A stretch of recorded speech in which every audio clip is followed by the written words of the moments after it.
What's happening, folks? Welcome back to the channel. It is the starting 11 prediction once again, this time for tomorrow's game at Celtic Park against Kilmarnock.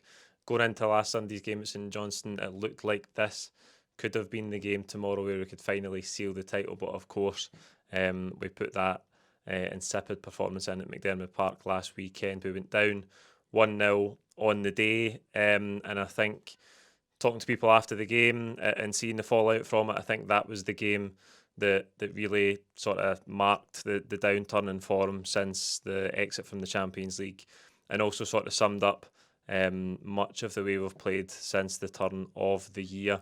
For most of this season, if you go back to that defeat at Ibrox on the 2nd of January, we were saying, listen, it's a bad day, it can happen, terrible performance, but we move on. We've been absolutely exceptional this season. That was the first domestic defeat. But now we find ourselves in a situation where the away form has really dropped off. We lost the next derby at Celtic Park, obviously 3-2 to Rangers, and along with that defeat at Easter Road, and then the 1-0 defeat at St Johnstone last weekend. It paints a totally different complexion on the season, and I think the team have to be careful about how they go on and finish the season now, because it does seem like there's a lack of edge there.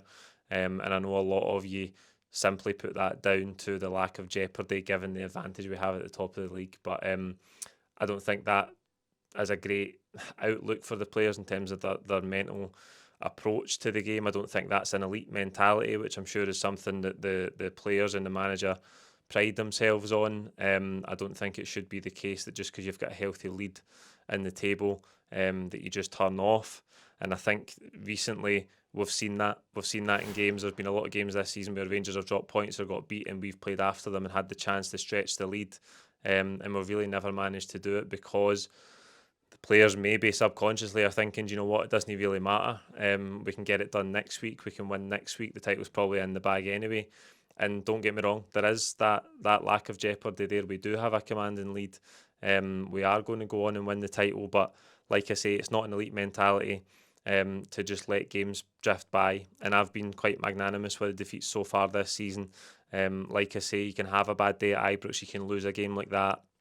After the brilliant performance away in Munich, you go to Easter Road and get beat, and Hibs are in the middle of a brilliant run. Again, that can happen. You lose the game at Celtic Park against Rangers, and that's a bit different. It's at home. It's a brilliant opportunity for us.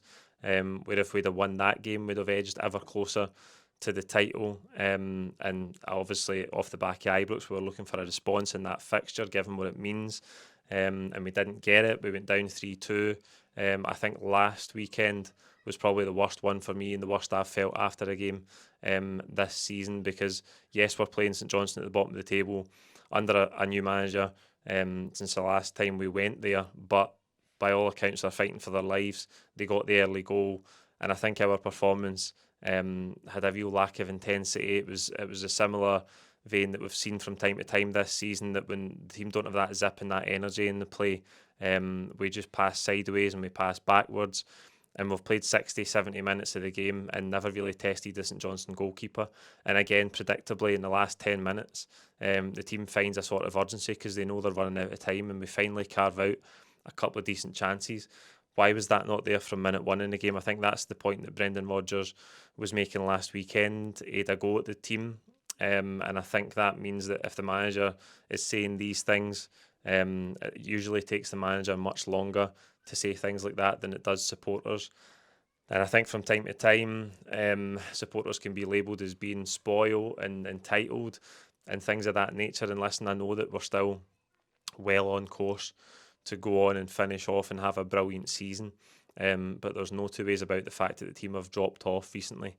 And to have 3 defeats in the last 5 or 6 league matches does paint a really different complexion. You're now not sitting here saying, listen, we've been absolutely exceptional this season. We've been good. And the team now, if they don't correct this between now and the end of the season, they risk changing the narrative on the season even more.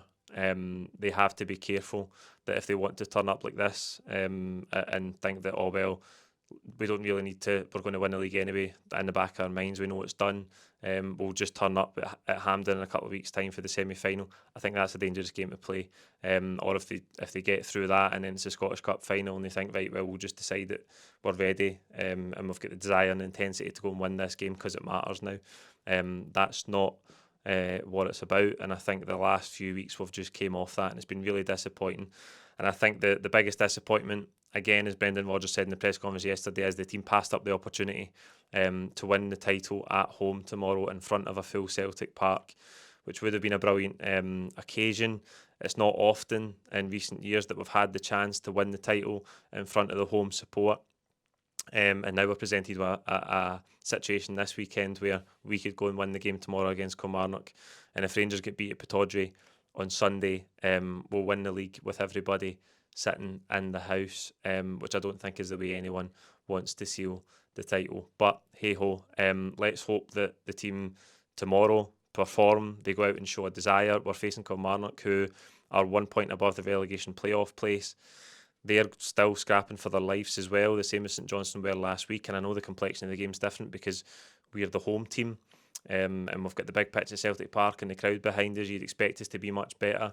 But I'll tell you something, I'm happy the game's not at Rugby Park tomorrow, given how we've showed up in recent away matches in the league. That is for sure. We've got to show a desire tomorrow that we want to go and win this title as quickly as possible. We want to put on a performance, and we want to get back to looking something like Celtic, because in the last 4 or 5 weeks we haven't really looked like that, and there's a lot of individuals across the pitch. We'll come to the team in a minute. You could probably go through the whole team and make a case for just about everybody coming out of the side. And I think Brendan Rodgers alluded to last week, his comments were strong enough that you think, do you know what, maybe next weekend is where he'll make some big calls and he'll drop some players because of the performance levels recently. So it'll be interesting to see what he does. But we have to show up better tomorrow. There's absolutely no two ways about that. And looking ahead to the summer, there was some talk last week about, are some players come to the end of their cycle? We have had a lot of players at the club now who maybe 4 or 5 years, and some of them may be thinking that in the back of their minds they think they've maybe have moved on by now or got a bigger move, and they've won a lot. They have won trebles, they've won title after title. Are they maybe starting to subconsciously switch off as well? And that is symptomatic of players coming to the end of a cycle. So we've got to be aware of that. The club have got to be aware, if they want to just look at this and go, do you know what, it is just a lack of jeopardy. The team have switched off mentally, and when it comes back to next season and we're back at 0 points and we've got to go again, everything will be fine. The club have got to be aware and they've got to make sure that this is not anything like the end of a cycle for certain players, and they can't let that sort of mindset set in and that sort of complacency set in. We've got to be very, very careful with that, because like I say, you can't just choose when you turn it on and off. You've got to turn up playing for Celtic every week, ready to perform. I understand it's a lot of pressure for the players. More often than not, they handle it brilliantly, and it has been a long season. But I think that we expected, after coming out of the Champions League, going to 1 game a week, having that rest period in between games, we'd be able to really motor on and finish the season with a bang. That hasn't happened so far. Let's hope we get something akin to that tomorrow. Let's look at the lineup then. And I usually say there's 1 or 2 big calls for the manager. Like I said, tomorrow I think there's a lot of big calls for him. It's going to be interesting to see the team that he goes with. Again, I suppose this is probably one of the occasions where I've went further than just trying to pick the team the manager's picked. I did that once recently and I got it miles wrong, so I might get it miles wrong again with this team tomorrow. But I've gone for 4 changes. You can let me know in the comments if you think there should be more than 4 changes, and if you disagree with the players that I think will drop out. Sinisalo I expect to continue in goals. Back 4, Johnstone, Carter-Vickers, Nawrocki and Taylor. So there's 2 changes to that defence from last weekend. I don't think Trusty was anywhere near good enough. Coming back in, Nawrocki, decent performance against Hearts, one of the better performances against Rangers as well. Some calls for him to keep his place last weekend, he didn't. Liam Scales might also be back in contention after that cheek injury as well, so he could maybe be there in the mix. Even with Cameron Carter-Vickers, he's finding himself in situations that he's basically never been in his Celtic career, certainly in domestic games, where He's losing physical battles, he's getting rolled, he's been rash at times, really, really unlike him. Alistair Johnstone at right back, who set a really high standard since he came in, looks miles off it in the last few weeks as well. So like I say, you could make a case for changes in numerous positions across the pitch. I'm just going with Rochgate to come back in. He might persist with Trusty, but off the basis of the performance last week and his comments after the game, I think the manager has to send a message to certain players who are currently coasting and not performing. And tomorrow we've got to go and rectify that. I'm bringing Taylor back in for Sloop at left back because I think the sub at half time last weekend probably told you what Brendan thought of Sloop's performance in the first half.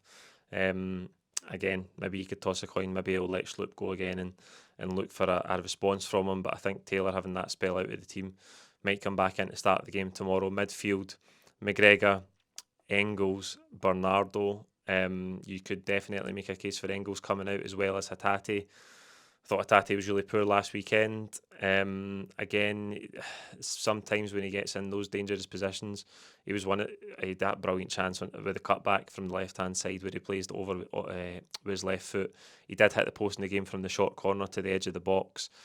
But I just think Hatate's one of those players who we're probably looking at wanting more from and wondering, is it the end of your Celtic cycle? Have you came off it subconsciously? Do you think you should maybe have moved on to a bigger league or a bigger club, so to speak, by now? Is that maybe where your head's at? Because certainly by the performances recently, it certainly looks like he's come off those levels that we've maybe come to expect from. I know there's been that thread of inconsistency from time to time with Hatate throughout his spell here at the club, but I think it wouldn't surprise me to see him come out of the team tomorrow. I think Engels has got to do a lot better. I know that it's his first season at the club. He's still young. I just think last weekend's performance was so far from good enough, and like I say, that goes for the rest of his teammates as well. But in so many areas of the pitch, you're just looking for more from him, and I think again it could be McCowan tomorrow. It could be a midfield of McGregor, Bernardo, McCowan. I actually wouldn't mind seeing that just to freshen things up. I think that's the big thing for Brendan Rodgers tomorrow. He needs to freshen it up. He needs to make sure that the players that go out there and take the pitch tomorrow are determined to go and put a display on and go and win the game with a proper performance. I think something that I've heard a lot recently is talking about the lack of jeopardy and how used these players are. They're used to winning.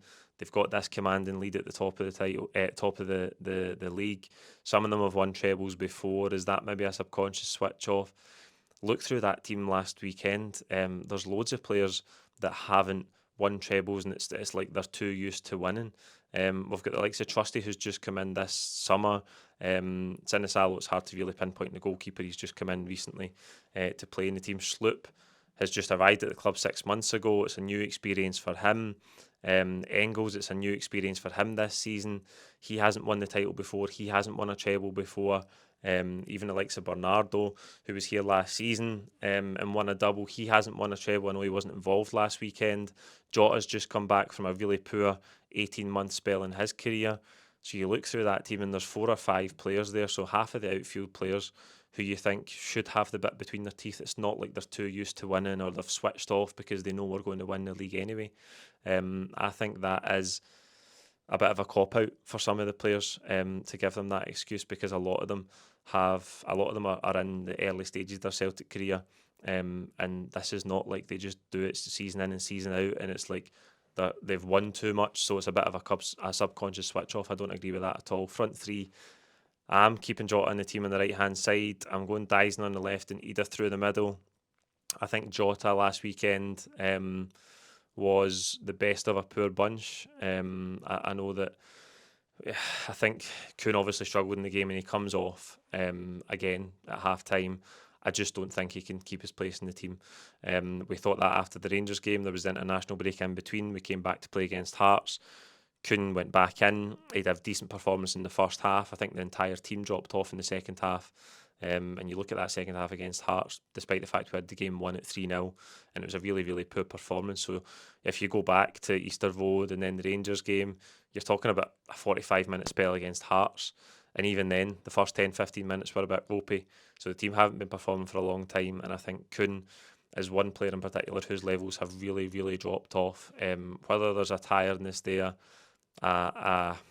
not been used to the intensity. I heard Brendan Rodgers saying he's played a lot of football, probably the most games he's played in his career this season.